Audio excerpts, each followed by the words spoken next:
Good day, everyone, and welcome to the first quarter 2023 CSX Corporation's earnings conference call.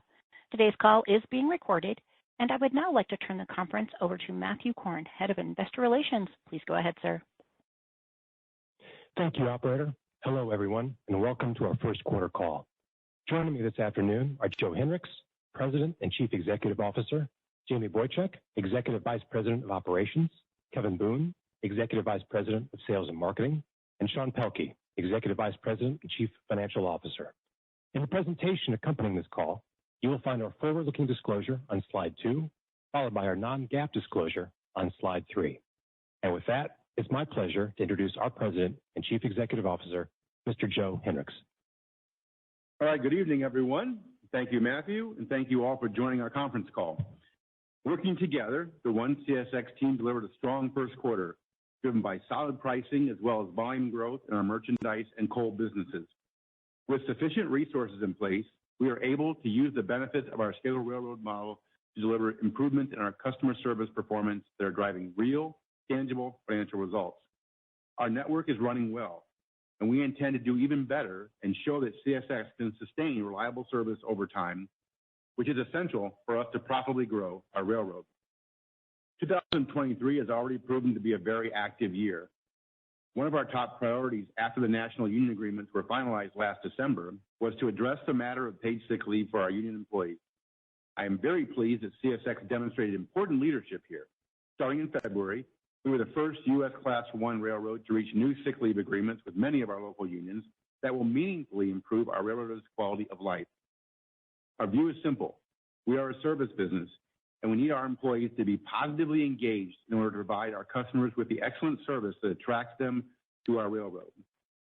Building a work environment where employees feel respected and valued is not just the right thing to do, it is also very good for business, benefiting our shareholders as well. Another serious matter that has attracted a lot of attention to our industry over this past quarter has been the issue of safety. Statistics are clear that when measured by the number of accidents or injuries relative to the enormous number of ton miles that our trains travel, freight railroads are very safe when compared to other forms of transportation. We are very proud of our excellent safety record at CSX, but we know that we cannot be complacent. We owe it to all of our stakeholders to push ourselves to be even better. Later on this call, Jamie will give more details about the specific proactive steps we have been taking to make CSX safer. I have also been actively involved in discussions with our leaders in Washington and the states across our network about some of the legislation that has recently been proposed. They know that it is better for our economy, our environment, and our communities for railroads to move a greater share of the nation's freight. They also know that CSX is eager to be part of solutions that are effective, data-driven, and will make our whole industry safer. We do not want safety performance to be a competitive advantage for CSX. We want it to be something our entire industry is proud of. We have been encouraged by our conversations with senior policy leaders and will continue to engage with them in the months ahead, sharing best practices and building on our common ground. We are confident that the industry will emerge from this period stronger, more aligned, and better at sharing safety best practices. Now let's turn to our presentation to review the highlights of the first quarter. We moved nearly 1.5 million carloads in the first quarter and generated over $3.7 billion in revenue, which was 9% higher than the previous year. Operating income increased 14% year over year to $1.46 billion, and our operating ratio was 60.5%, which includes the OR impact of the Quality Carriers trucking business, as we've discussed in the past. Finally, earnings per share increased 23% to 48 cents.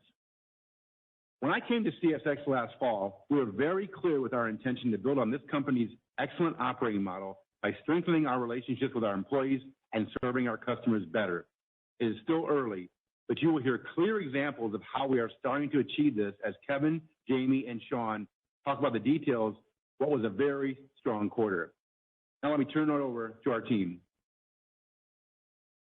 Thank you, Joe, and good afternoon, everyone. Every quarter you hear us emphasize the importance of safety on our network.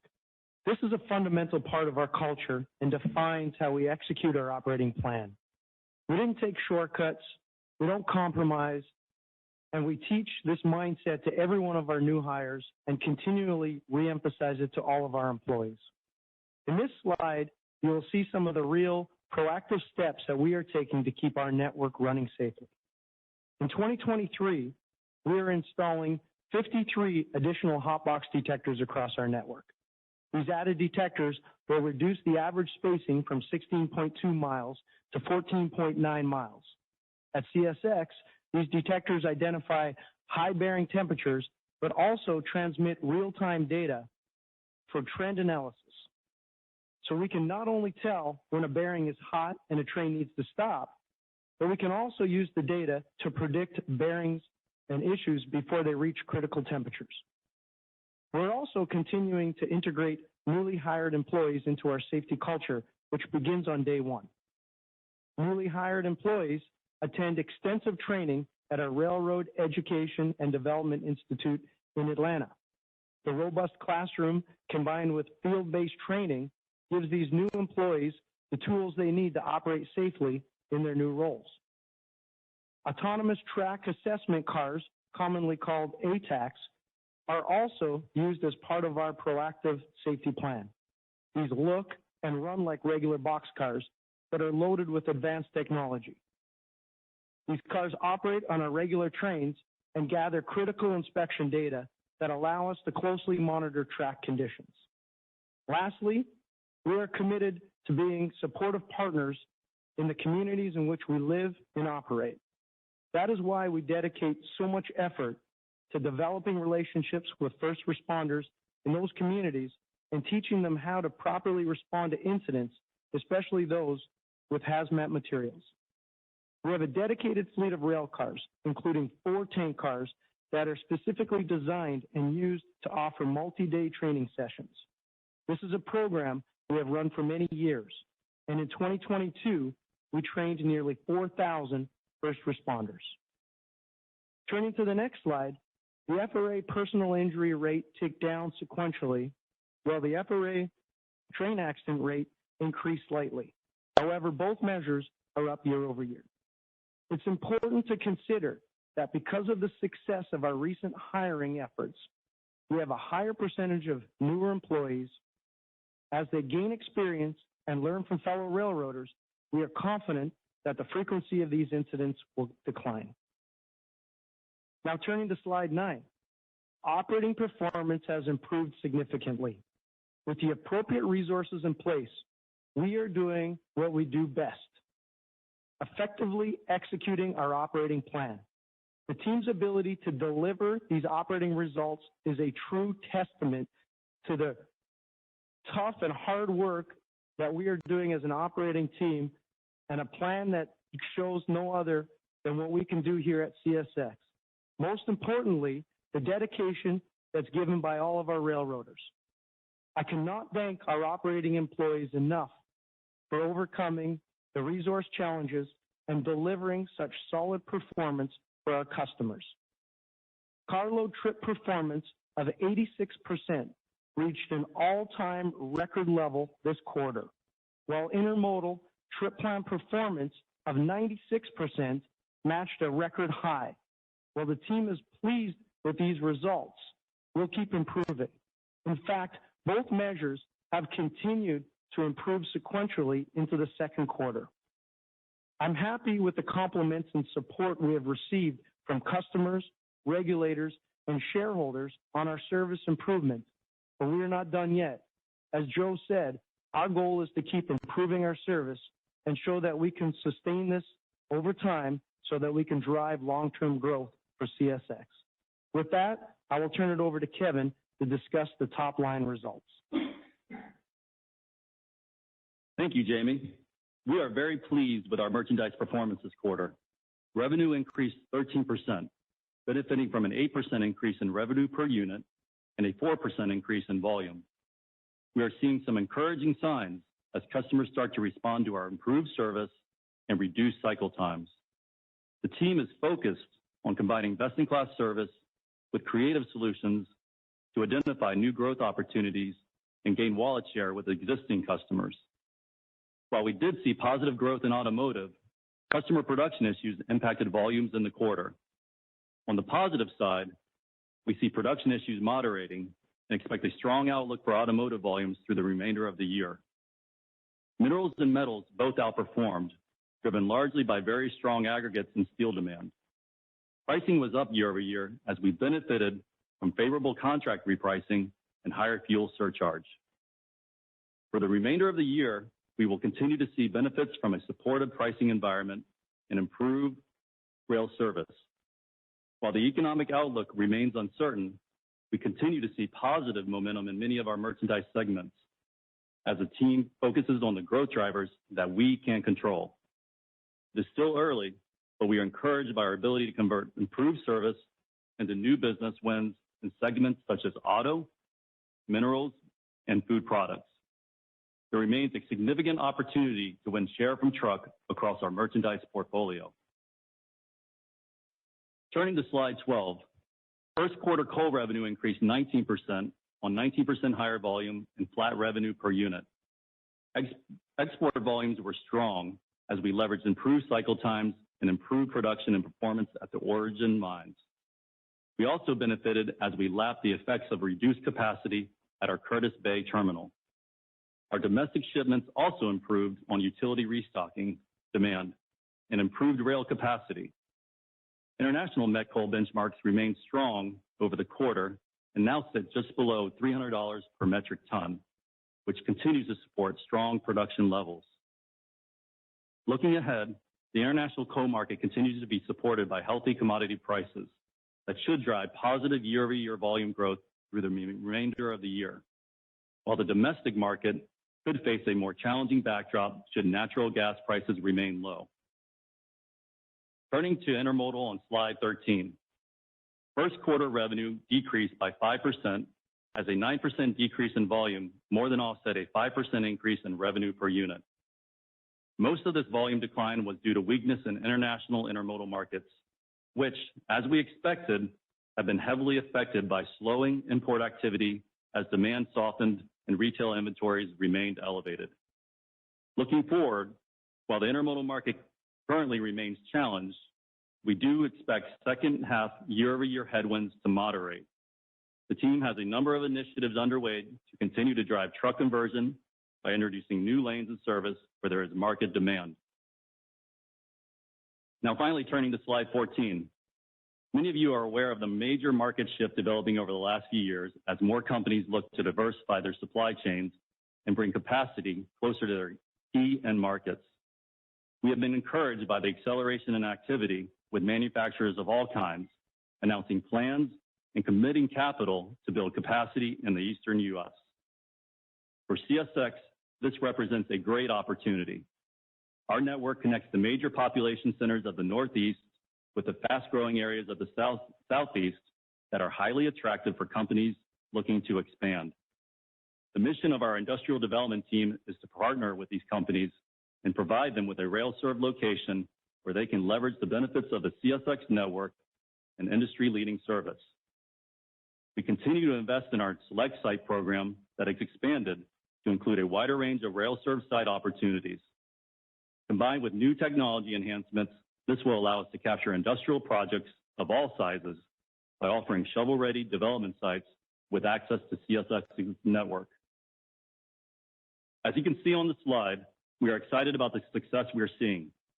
In 2022 alone, our customer partners brought nearly 90 new facilities online, representing $8.2 billion of total investment across our network and on our short line partners.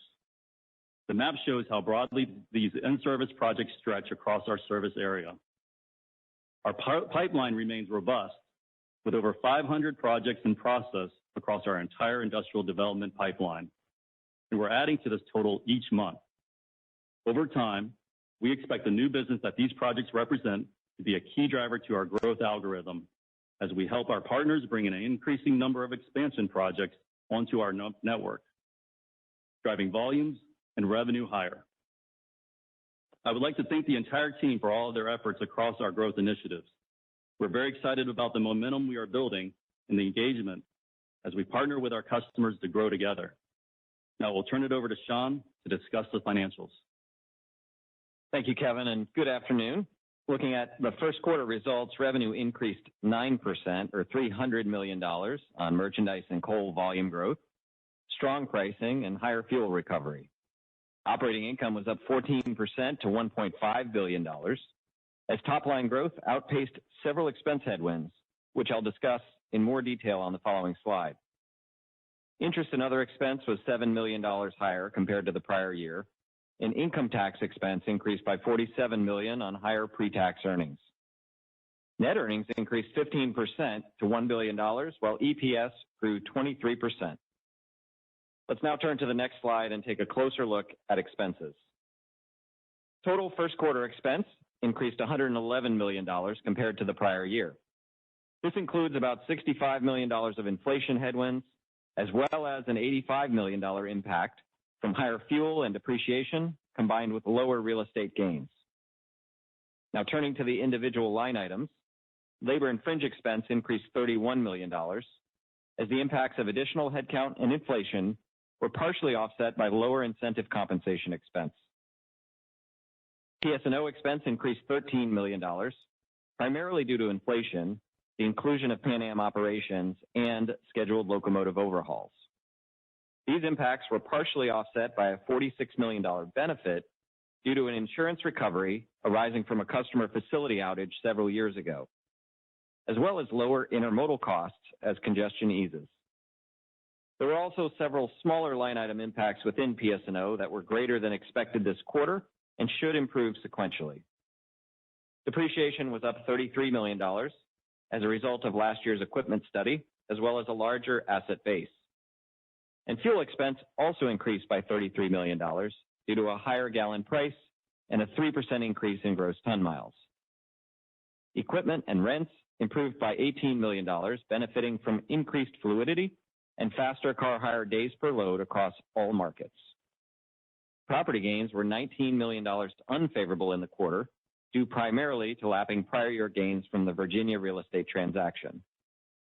Network and congestion-related savings were evident within rents and across intermodal terminal expenses this quarter, and we expect sustained network performance to drive further efficiency savings through the year. Now, turning to cash flow on slide 18, CSX generated over $800 million of free cash flow in the quarter, reflecting the impact of cash payments for retroactive wages and bonuses paid to union employees. Adding back these payments, free cash flow would have been up slightly versus last year, despite higher investments in the business. You'll also recall that CSX has introduced a measure of economic profit called CSX Cash Earnings, or CCE, within our long-term incentive compensation. It benefits both our shareholders and the general public when we grow profitably by encouraging the conversion of freight off the highway. And CCE is aligned with this shared interest by encouraging disciplined, high-return capital investments. The calculation can be seen in the appendix, and through Q1, CCE is up $165 million versus the prior year. After fully funding infrastructure investments and strategic projects, CSX returned $1.3 billion to shareholders in the first quarter, including close to $1.1 billion of share repurchases and over $200 million in dividends. Looking forward, we will remain balanced and opportunistic in our approach to returning excess cash to our shareholders. And with that, let me turn it back to Joe for his closing remarks. Okay, thank you. Thank you, Sean. Now let's conclude with some comments on our outlook for 2023, as shown on slide 20. First, as you heard Kevin describe, we are very pleased with the performance we have seen year to date from our merchandise business. Strong demand for grains, metals, minerals, and automotive, combined with significant new customer wins, give us increasing confidence that we will be able to deliver solid volume growth for the year in merchandise. We're also off to a strong start to the year for coal, and we expect continued benefit from healthy export demand, both thermal and met. While merchandise and coal have met or exceeded our expectations, intermodal volumes have been below what we anticipated. We knew the international intermodal activity would be down substantially over the first half of the year. And though parts of our domestic business are doing very well, it has not been enough to offset the effects of lower imports and elevated inventories. Altogether, intermodal contributes less than 1/5 of our revenues, but it does contribute roughly half of our volume and was a drag on our total volume over the quarter. The softer intermodal performance will make it difficult for our total CSX volume to meet our previous guidance and grow faster than GDP, especially as consensus GDP estimates for 2023 have moved up and are currently at 1.1%. That said, the effect on our business mix is favorable. Revenue ton miles grew by a solid 4% in the first quarter, driven by the strength in merchandise and export coal, and we expect revenue ton miles to grow solidly in the low single digits for the full year. The rest of our outlook is consistent with what we told you at the beginning of the year. We continue to benefit from a favorable pricing environment, with customer negotiations supported by our transparency on costs and our improved service products. We still expect supplemental revenues to decline by roughly $300 million compared to last year, with much of that declining run rate already apparent in the first quarter. International met coal benchmarks remained very strong over the quarter, and spot prices are just below $300 per ton today. But year-over-year comparisons will get tougher from here. We will continue our efforts to drive higher efficiency and reduce excess costs to counter the inflationary effects in our labor and other operating costs as best we can. Still, the best way for us to support our margin performance will be to drive more merchandise volume and benefit from the powerful operating leverage potential of our network. Lastly, we still estimate cash flow expenditures at $2.3 billion. In closing, I am very encouraged by what we accomplished in this quarter. I'm energized to see the One CSX culture start to take shape across this company. Every industry has challenges, but ours are addressable and solvable, and I am confident that they are far outweighed by the opportunities that we have ahead. As I said before, all of us here and at every location across our network share a common goal of providing the safe, reliable service to our customers that drives profitable growth. We are taking meaningful steps towards that goal. Thank you, and we'll now take your questions. Thank you, Joe. Now, in the interest of time, I please ask that everyone please limit yourselves to one and only one question. And with that, operator, please open up the line. Thank you. Once again, everyone, if you would like to ask a question, that's star one on the telephone today. If you would like to remove yourself from the queue, you can press star one again. We'll take our first question from Brian Ossenbeck with J.P. Morgan. Hey, good afternoon. Thanks for taking the question. Kevin, with the backdrop of improving service and trip plan compliance at pretty strong levels, can you just talk about the order rates, the fill rates across the network? You know, we've heard some different comments, and clearly intermodal is suffering from poor bid compliance. But what do you see when you talk to your customers across the different networks, I guess primarily within merchandise, where it might be a little more service and truck sensitive? Thank you. Yeah, I think you probably remember the discussion over the last few quarters where we said we weren't up against the order rates. I would say we're probably more in line with that, especially with our improved service levels. So we're meeting the customer demand currently, but we did see weakness kind of starting last year during that third quarter, fourth quarter period. So as we look through the back half of the year, in many of our markets, particularly on the merchandise side, we should see some easier comparisons based on the current economic activity that we're seeing. So that's what gives us kind of the confidence in the guidance as we move through the year. We'll take our next question from Ken Hoexter with Bank of America. Hey, great. If I could just follow on that thought there, Kevin.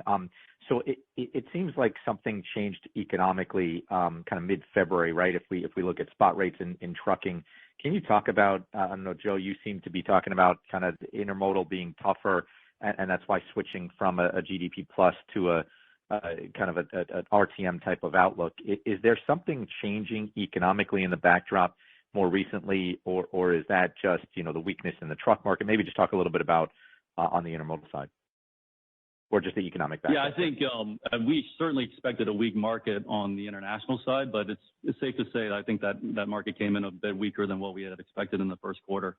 But on the flip side, and I would probably make this trade-off every time, is we saw some strength in some of the merchandise markets that obviously have a much higher RPU and revenue contribution. So that's kind of what we saw through the quarter. There are varying opinions on when the international market will recover. Some of our larger customers expect some kind of pick up in the second half. We have seen some stability over the last 2 to 3 weeks, which is encouraging, but we'll face difficult comparisons through the third quarter, and then fourth quarter it gets a lot easier. We'll take our next question from Jon Chappell with Evercore ISI. Thank you. Good afternoon.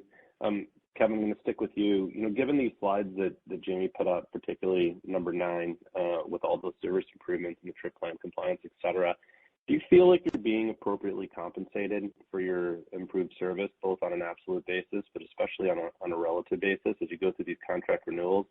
And I guess, another way to ask that is, how far are you through the contract renewals that actually exemplify some of the service improvements that you've done over the last couple of months? Yeah, typically when you look at our renewal rates, and we renew a little over half our business every year, and that's highly concentrated in the fourth and first quarters. And I would say, given the backdrop and inflation, that we certainly were having those conversations with our customers to be able to cover our cost increases that are very visible to the market. As we continue to prove our service, customers continue to reiterate they're willing to pay for the service and the reliability that we can provide. And the plan is, and I think that's starting to occur, is we believe we have a differentiated service in the market. And so we're starting to see early success in our conversations with customers around more volume opportunities with them.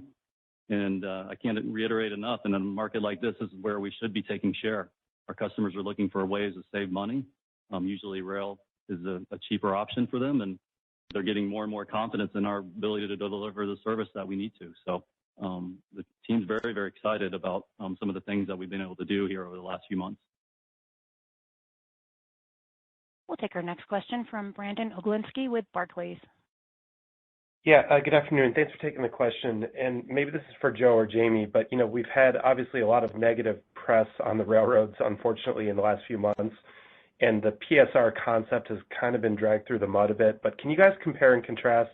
Because you are delivering, just like the last question, very good service metrics here. So what's driving the difference between the rest of the industry? And I guess, how do you leverage that going forward? Yeah, thanks. I'll start and let Jamie add some comments. As I've said many times in the past, I think the guiding principles of our operating model are longstanding and are sustainable, and that's, of course, improve safety, control costs, improve asset utilization, improve the employee experience, and then also improve customer service. And we are working hard at all 5 of those. And keeping them in balance as far as how we prioritize. Of course, always safety first. And I believe very strongly that the results that we're seeing throughout our network being delivered by our Great One CSX team is a result of that, in focusing on our employees and the customer service specifically. And so I believe that the principles of scale railroading are just as valid today as they were 5 years ago. Obviously, it's how you keep things in balance and how you prioritize and how you bring everyone along. And we're trying to lead by example in that regard. Well, Joe hit it really well. For when I think about and I hear people say PSR, what does that really mean? I don't know. I only know one way to railroad, and this is the way I was taught to railroad many years ago, back when I was at CN. So we've been able to teach the great folks at CSX over the past 6 years how to do this. I've got an unbelievable operating team, some great bench strength who are doing fantastic. And we've got the resources in place in order to now actually operate the plan. We struggled for years to do that through COVID, but we've come out of it the way we said we would. And we're operating the plan. And the team that's out there that's exercising that in the field, not just the network folks who put the plan together, but the field team who's executing it, and the folks on the ballast line who are running the trains each and every day that are doing an unbelievable job, are getting the trains from point A to Z the way we need them to, and servicing the customers the way that we've committed to servicing them, and giving Kevin and his team a product that gives them an opportunity to finally go out there and sell something that's different. So I don't know, call it what you want. I just call it railroading. We'll take our next question from Scott Group with Wolfe Research. Hey, thanks. Afternoon. Kevin, how should we be thinking about rev per carload and sequentially from 1Q to 2Q? Just maybe walk us through some of the puts and takes. And then similar thing, Sean, just 60.5 OR in Q1. I know there's the insurance recovery, but do you think we see sequential improvement from here the rest of the year? Thank you. Yeah, I think, really the biggest driver from Q1 to Q2, we continue to, as I said, see strong pricing in the backdrop of higher inflation, and that's going to continue throughout the year as we obviously have contract renewals, and we'll have those discussions with customers. The biggest swing factor, quite frankly, is fuel surcharge, and where you see diesel prices head into the summer here, and on a year-over-year basis where they sit right now, obviously that's a optical headwind, but we know how quickly those can recover, and so we'll see where that trends. But other than that, you look at export coal, and sequentially probably ex fuel, you're probably looking at something that's flat to the first quarter on the coal RPU, which can swing around a little bit, and that's one that you usually ask about. But otherwise, positive momentum on the core price, and then we'll just have to wait and see where the diesel prices shake out. Yeah, and then Scott, in terms of operating ratio, 60.5 for the first quarter is obviously a great start for us. I think, as you think about sequentially, you probably have to normalize that for both the insurance gain and then, the favorable fuel lag benefit that we had in the quarter. So that gets you to around a 62.5.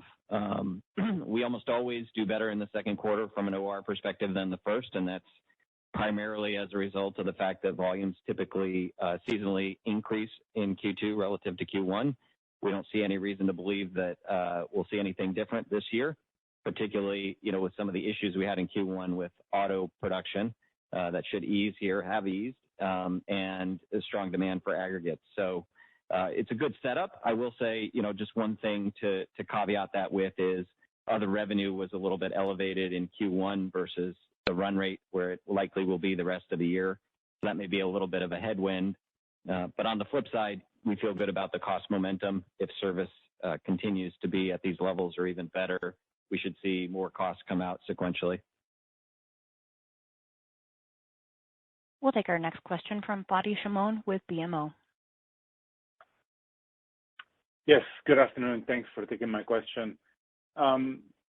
You had the slide talking about the 19 new facilities coming online, and obviously very strong pipeline that you've discussed in the past into 24 and 25. But I'm just curious, when you talk to existing customer, your existing facilities, are you seeing growth in your share of wallet? If you could give us some examples, some tangible examples to kind of appreciate that. Yeah, Fadi, I think that's directly tied to our service product, and we're in the very early innings of that. I think we've seen some customers more willing to have those conversations, and others that are going to wait and see and want to see more months or even quarters of good performance before they're willing to have that conversation. But we've seen some early success. One example that comes to mind is in our food products category, where we've gone from roughly a 60% share with that customer, now 90% share, and doing some things operationally, thanks to Jamie and his team, that provide a really, really good service to them, truck-like service that really benefits them from a cost perspective, and that's a direct truck conversion for us. But I see many, many more of those examples starting to happen. We're working really diligently with Jamie's team and having whiteboarding exercises with our customers, which is really thinking through the art of what's possible, putting our network against what their needs are, and really figuring out if there's opportunities to grow and how we really convert the truck. I think the customer acceptance on these meetings has been the highest I've ever seen, because they're looking for ways to save in costs given the uncertain backdrop on the market. But a lot of momentum. The team is working really hard. We have a number of these set up over the next few weeks and quarters ahead, and I expect to have a lot of success. We'll take our next question from Tom Wadewitz with UBS. Hey, this is Mike Triano on for Tom. So trip count compliance in carload at 86 seems to be a level where you can make some good progress on truck conversions. Do you think that there are enough crew resources on the network to maintain a strong service product, or is there some additional hiring that you have to do from here? Thanks. Mike, no, we're at a good number with respect to our people. We're still working on I'd like to get another 150 to 200 folks as we try to get closer to a 7,400 number, in particular for vacation peak. We're sitting around 7280, I think, today, close to 73. So we want to push towards that. Now, remember, attrition is 10%. So we've got to continue to stay up against attrition, which also gives us another trigger if something goes the other way, where we could react, as Sean mentioned, with some costs along the way if we needed to. Resource-wise, we definitely have enough locomotives out there. As a matter of fact, the faster we get, the more fluid we get, we need less locomotives. So we'll continue to analyze those resources and pull them out where we need to, but keep them in a spot where we can use them as Kevin and his team brings more business on. We're able to bring them back, and of course, everything that comes back earns its keep.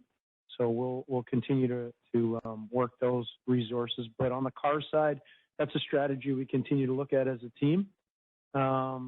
Working with the customers, I know Kevin and his team and my team are working close to make sure we've got car supply as we need them, as we work with customers, and make sure that we have the right resources on that end. At this point in time, we feel good with where we are, but you see the growth that's coming, and Kevin talked about some of those growth areas that are out there. Maybe he wants to touch a little bit on the car side on what he sees in his discussions with customers and those resources. But other than that, we're in good shape with everything. I think, as Jamie mentioned, Joe got the team together, the sales and marketing team, along with the operations team and Sean's team, and we had a lengthy discussion here recently just on what the needs are, and very encouraged of we have a plan to make sure that we can meet the coming demand in some of these markets that we see great growth, whether it's aggregates, some of the auto business, where we know the car supply is going to be a differentiating factor, where we feel like we have a good plan in place. We'll take our next question from Justin Long with Stephens. Thanks. Sean, I think on prior calls you've talked about the elevated level of service-related costs that should moderate this year. During the call in January, I felt like you were suggesting this tailwind would be more second-half weighted, but could you share any updated thoughts on the cadence of these cost savings? I'm curious if you saw this materialize in the first quarter and how you're expecting that number to trend in the quarters ahead. Thanks, Justin. Yeah, I think we're off to a good start. Like I said, we had about $15 to $20 million of what I would call congestion-related cost savings in the quarter. That was mostly, you see that clearly on the rents line, and then within PS&O related to intermodal terminals. So we are already seeing some of those costs come out. As I mentioned, sequentially into Q2, our forecast is that we'll see that pick up a little bit, and then as we get to the second half, that's where we'll see the bulk of it, like you mentioned. So, and that's going to be continue to be improvements in things like rents and intermodal terminals, locomotive maintenance related to the engine count that Jamie talked about, overtime and other related crew costs. So, and then on top of that, we've got other initiatives, not just related to cycling some of the congestion issues from last year that we're working on. And of course, volume growth always helps in terms of productivity levels, both our crews and our assets. We'll take our next question from Chris Wetherbee with Citigroup. Hey, thanks. Good afternoon. Maybe a question on the headcount side. Jamie gave some good near-term color. I guess I'm curious in the context of sort of your progress towards that 7,400 goal, and then in reflecting the fact that the volume environment is maybe a little bit more questionable than it was earlier in the year, is there a point where maybe you hit the pause button on hiring, kind of reassess the volume environment, and so after the second quarter we could see that number potentially moderate depending on the economic conditions we're seeing? Hey, Chris. No, listen. We wouldn't say we hit the pause button at all. What we've done is this time, I'd say last quarter when we were talking, we had 550 trainees out there. We're looking to keep ourselves around 350 to 400 trainees as we move forward on a constant basis. So we've dropped that number a bit, knowing that we don't need to ramp up the way we were. As I said, we look at 10% as our attrition rate.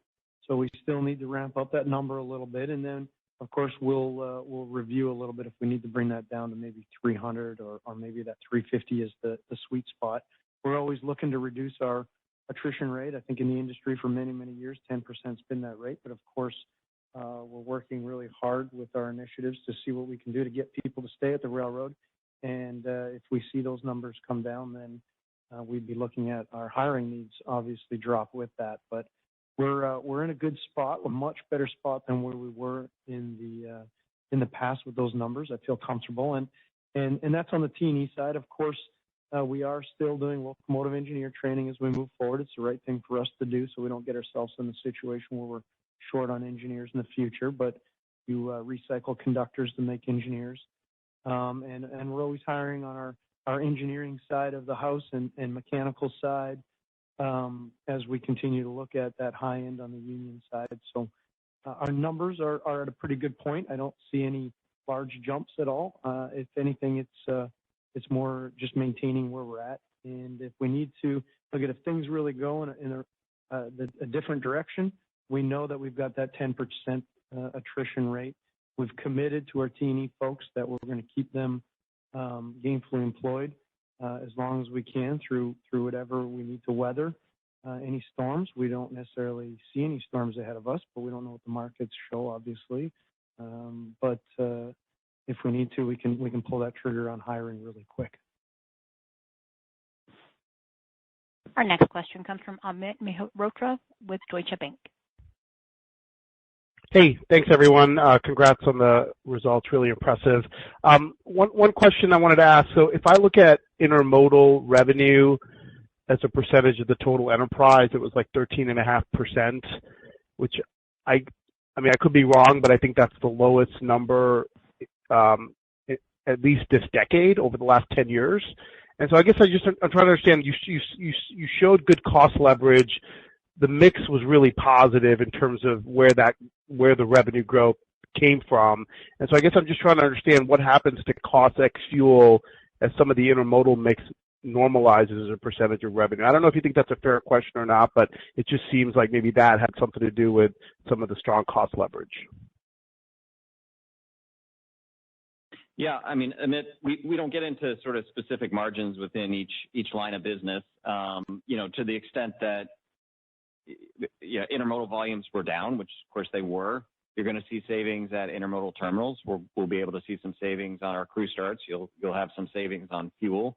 But did that disproportionately impact our margins this year? And would that disproportionately impact them if intermodal, or I should say when intermodal recovers? I don't think that's our view. We've got strong incremental margins within every segment of the business. And I think as intermodal, as those volumes normalize and begin to grow again, it's going to have a positive impact on our operating ratio. Our next question comes from Ari Rosa with Credit Suisse. Hi, good afternoon. Congrats on a strong quarter here. Kevin, you laid out a pretty exciting pipeline of new business opportunities there. I was hoping you could maybe quantify the impact of that in terms of revenue or earnings, and kind of what the timeline might look like for realizing, whether it's that 500 set of opportunities that you talked about, what that might look like over the next couple of years. Thanks. Yeah, I mean, when you look at a number of these projects, it's going to take a couple of years, if not 3 years, to really complete some of the auto facilities that we're seeing, some of the on the metal side as well. So really, I think the momentum builds into 2025. Aspirationally, if you ask me, it's kind of 1 to 2 points of growth that we would aspire to on a growth basis. Now, sometimes some of these can cannibalize a little bit of your business, but I would like to be able to gross up a point, if not a little bit more, just from the industrial development side, given all the activity that we have as we really start to hit our stride and these projects come online. And we'll take our next question from Ben Nolan with Stifel. Yeah, thanks. Actually, Kevin, I might follow up there because it is It's a nice list, a nice map. I'm curious, as you look at that and you're competing for those projects, how much of that is competing against another rail versus actual head-to-head against trucks, or how should we think about where the competition lies for that growth? Well, as you know, over the last 40, 50 years, the railroads haven't done a great job of attracting new industrial development to the railroad. So it's all about getting the word out. It's all getting investing in our team, making sure that companies understand the advantages, particularly some of these new markets. When you think about battery production, that is very, very new to the United States. And they need to, they're not familiar with necessarily rail infrastructure and what we can offer. So a lot of the exciting emerging markets, that's where you have to be out in front of it and make sure that you offer the locations, the infrastructure, the energy resources that they need in order to move quickly. And it's all about having shovel-ready opportunities that touch the railroad, which you can develop quickly. And the market's moving way quicker than it ever has. And so that's why it's key to have these industrial sites ready for those customers to go. We compete every day with our Eastern peer as well. And certainly we're learning, leaning into the service that we can provide. We touch a lot of other good industrial companies that they want to reach. And so those all things are factors in our selling points to the customers as they make these decisions. We'll take our next question from Jordan Alliger with Goldman Sachs. Hey everyone, this is Andre filling in for Jordan. Thanks for taking my question. I just wanted to sort of follow up on the fuel piece. It looks like fuel surcharge revenue was up $121 million year over year, but fuel expense was only up $33 million. So the net of the two is an $88 million benefit. The EBIT in the first quarter, I think that benefit was more like $63 million in the fourth quarter. So some acceleration here on the fuel benefit. Any expectation for, I guess, how that trends in terms of timing or magnitude? It seems like based on the diesel strips, you might see some benefit in the second quarter still and maybe dropping in the third quarter. You're just sort of curious in your thoughts here and what offsets there might be. Thanks. Yeah, thanks, Andre. This is Sean. Your math is correct. I think if you look into the second quarter and you're looking on a sequential basis, at least where fuel prices are and where the forward curve is, it'll be a net drag. I would put it in the category of 50 million plus versus the first quarter on a net basis. That's the impact to both revenue and expense. But I think what you were talking about is relative to last year in the second quarter, it will be likely a net benefit just simply because last year in the second quarter, fuel prices were going up and we reported a negative flag in the fuel surcharge program. So we'll be cycling that, assuming no change to diesel prices versus where they are right now. We'll take our next question from David Vernon with Bernstein. Hey, thanks for taking the question, Sean. Can you talk a little bit about expectations for average cost per head, kind of on a year-over-year basis, and add any color to how much the PTO that's been added into the benefit package is impacting costs for full year 23? Absolutely, David. So on cost per employee, I think we came in right about where we expected, maybe a little bit favorable just due to mix impact of employees with the driver counts at Quality, which are a little less in terms of dollars per employee.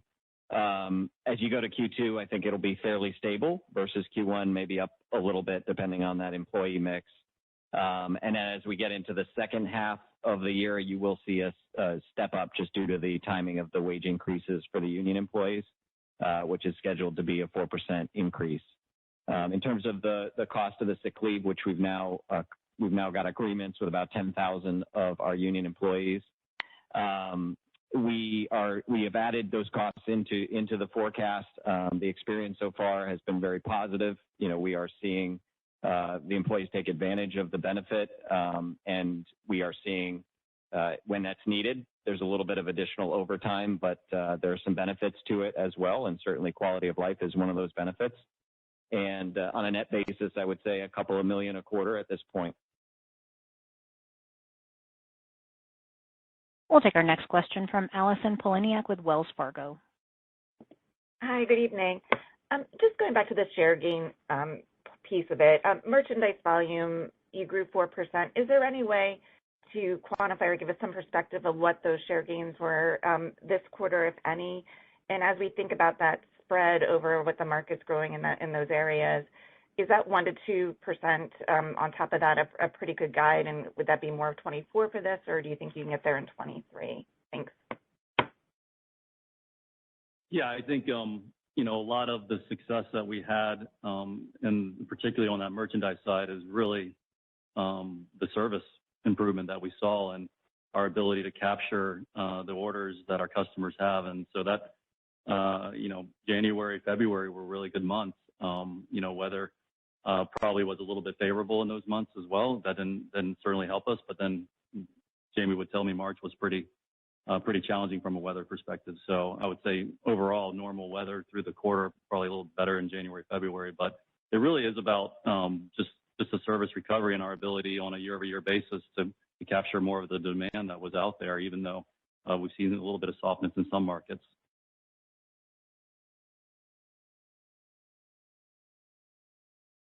We'll take our next question from Walter Spracklin with RBC Capital. Yeah, thanks very much. Good afternoon, everyone. So I want to turn back to Sean for a moment here and really just relate it back to Jamie and Joe's comments. I mean, and even Kevin. So Jamie has a pretty good handle on operations here. The model's working very well. Kevin's translating it into business wins and good growth opportunities. And then Joe in his outlook mentioned that asset productivity is going to exceed or approach prior record levels.